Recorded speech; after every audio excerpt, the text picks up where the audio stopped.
Hello students, welcome to Mrs. Nupur Roy's ICC classes.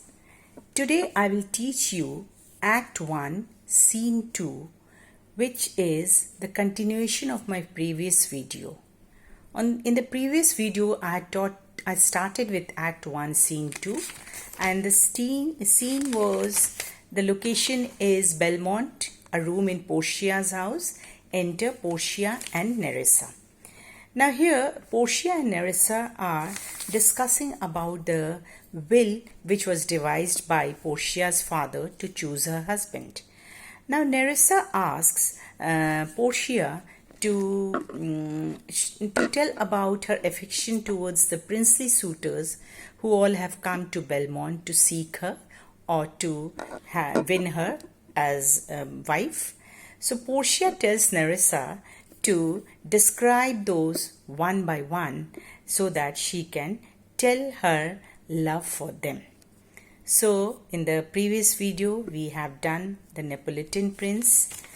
Next is the County Palatine, also I have explained, and the French lord also I have discussed, whose name is Monsieur Labor. Now today I will start from the line 61 with Nerissa's speech. What say you then to Falconbridge, the young Baron of England? That is, here Nerissa asks Portia that what do you think about Falconbridge, who is the young Baron of England?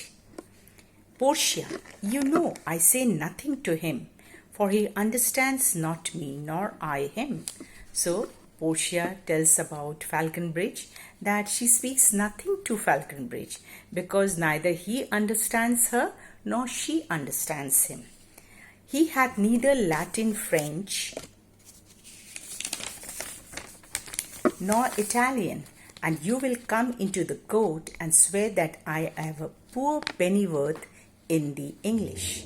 So Portia says that Falconbridge he doesn't know Latin or French or Italian, and she can very well swear in the court that she has very poor knowledge or little knowledge. Pennyworth in the English means she has little knowledge in English. He is a proper man's picture, but alas, who can converse with a dumb show?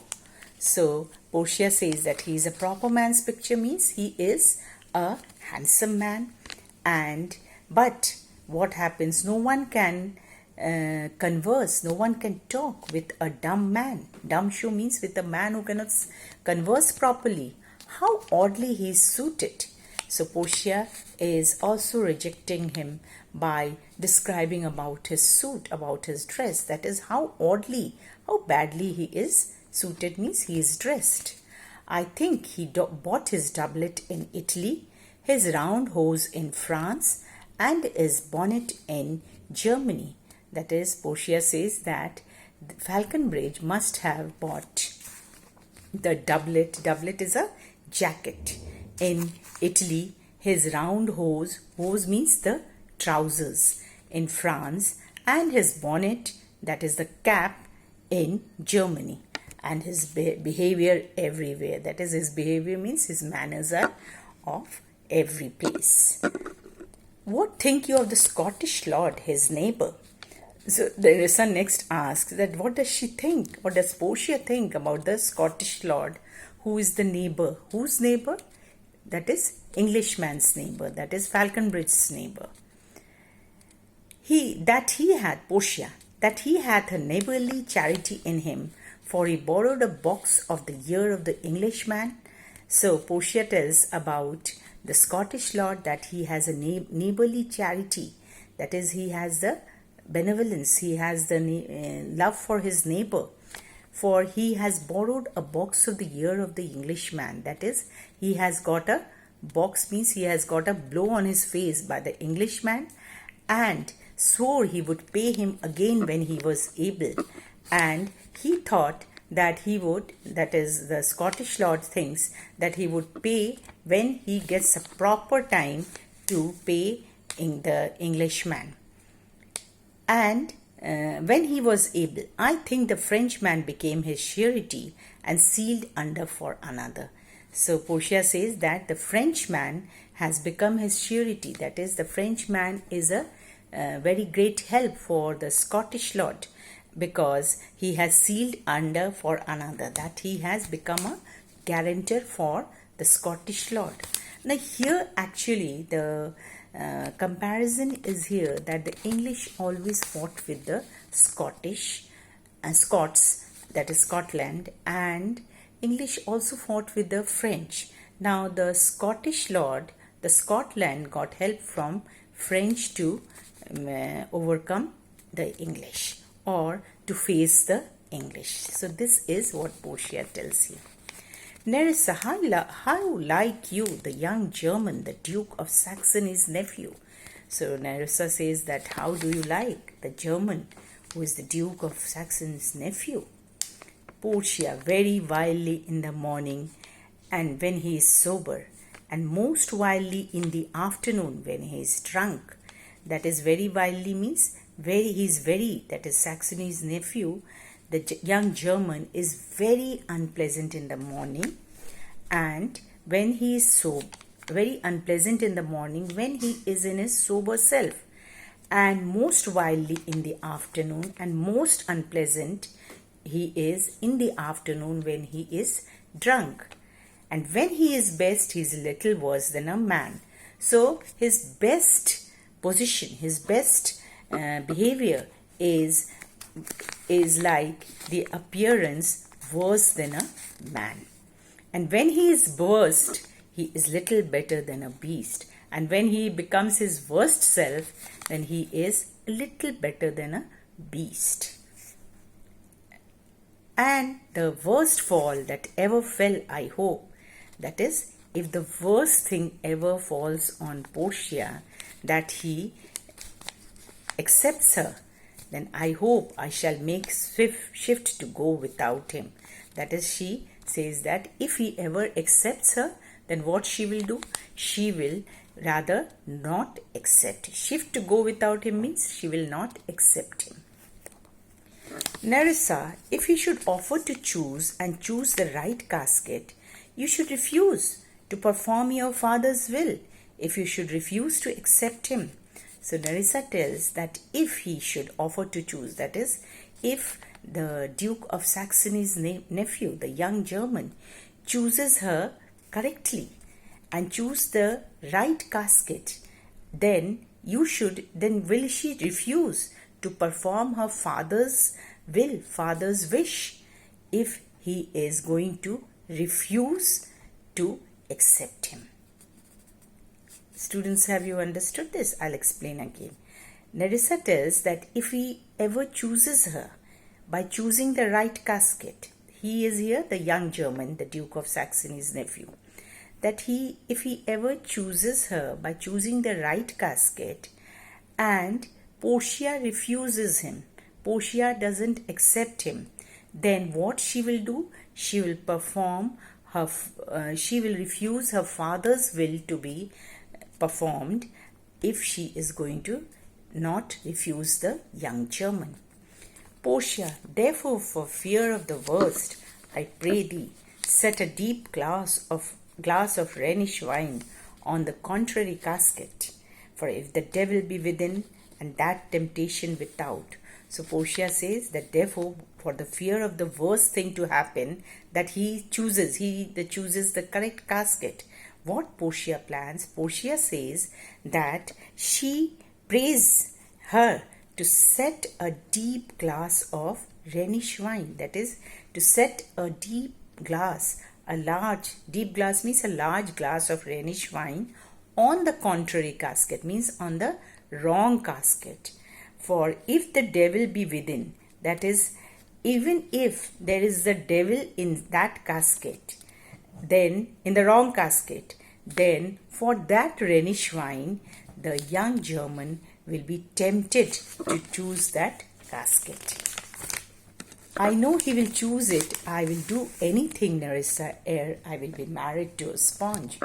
So Portia says that she knows that he was such a drunkard that he will do anything for to drink, and therefore she says that Nerissa, ere I will be married to, that is, she was ready to do anything before she is married to a sponge, means before she is married to a drunkard. Nerissa, you need not fear, lady, and the having any of these lords. They have acquainted me with their determinations, which is indeed to return to their home and to trouble you with no more suit, unless you may be won by some other sort than your father's imposition, depending on the caskets. So Nerissa says to Portia that she should not fear, because those suitors have acquainted her, have told Nerissa that about their determinations, means about their wish, which is indeed to return, that is, their wish to go back to their home and not trouble Portia by trying to win her in that way, in the way of her father's will, depending on the caskets. Father's imposition means father's will. Portia, if I live to be as old as Sibylla, I will die as chaste as Diana. So Portia says that if she lives as long as the old ancient time Sibylla, she will die as chaste, means as pure as Diana, unless I be obtained by the manner of my father's will. If she has to be obtained, if she has to be married by the way of her father's will. And I am glad this parcel of wooers are so reasonable, for there is not one among them but I dote on his very absence. So she says that she is very happy that this parcel of wooers, means these crowd of suitors, are very sensible, and she doesn't dote on their absence, means she has no fondness or affection, and she would be happy if they leave, and I pray God grant them a fair departure. And then she tells that she prays to God to grant them a fair back home. Nerissa, do you remember, lady, in your father's time, a Venetian, a scholar, and a soldier that came hither in company of Marquis of Montfort? So Nerissa now introduces Bassanio. She says that does she remember a Venetian, that is a person of Venice, who was a scholar, who was a soldier, who had come in her father's time in the company of Marquis of Montfort? Yes, it was Bassanio. So she remembers that it was Bassanio, as I think. So was he called? Nerissa, true madam, he of all the men that ever my foolish eyes looked upon was the best deserving a fair lady. So Nerissa also talks about her appreciation for Bassanio, that he was the best deserving person for the fair lady, that is for beautiful Portia. Portia, I remember him well, and I remember him worthy of thy praise. That is, she says that she also remembers him well, and he is worth the praise what Nerissa tells. Enter a servant. How now? What's news? So Portia asks, what is the news? Servant, the 4 strangers seek for you, madam, to take their leave. And there is a forerunner come from the 5th, the Prince of Morocco. So the servant informs Portia that the 4 strangers, that is, see, this is a mistake, because Shakespeare's mistake, because there were not 4 strangers but 5 strangers. That is, first was the Neapolitan prince, second was the County Palatine, third was Monsieur de Leybon, fourth was Falconbridge, and fifth was the young German who was the nephew of the Duke of Saxony. So this is a little mistake of Shakespeare while writing the play. So here, take the leave. So the strangers seek Portia for taking leave from that Belmont, and there is a forerunner, that is, there is a messenger from a 5th person, that is the prince from the 5th, means from the 6th, the Prince of Morocco, who brings word the prince's master will be here tonight. That is, the Prince of Morocco would be there that night. Portia, if I could bid the 5th welcome with so good heart as I can bid the other 4 farewell, I should be glad of his approach. So Portia says that she can bid the newcomer, Prince of Morocco, welcome, and she can very easily farewell to the rest of the suitors, and she would be glad of the approach of the Prince of Morocco if he had the condition of a why. Because if he has the condition of a saint, means if he has the virtues of a saint and the complexion of a devil, even if he has the complexion of a even if he has the virtue of a saint and the complexion of a devil, means and the complexion of being very dark, because Morocco is where? It's in Africa, and he must be she understands that he has to be very dark. He will be very dark, and so I'd rather he should shrive me than wive me. So what she puts a wish that she should rather shrive me, means he should rather give her all the religious sermons and not wive me, means not marry her. Come, Nereus, Sarah, go before.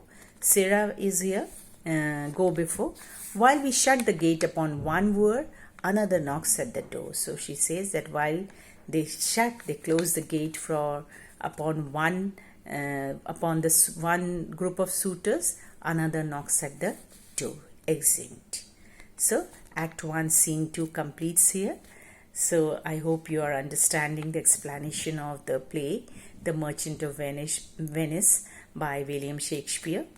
And viewers, please like, share and subscribe the channel, and so that you get, and of course press the bell button so that you get the notification with my every update.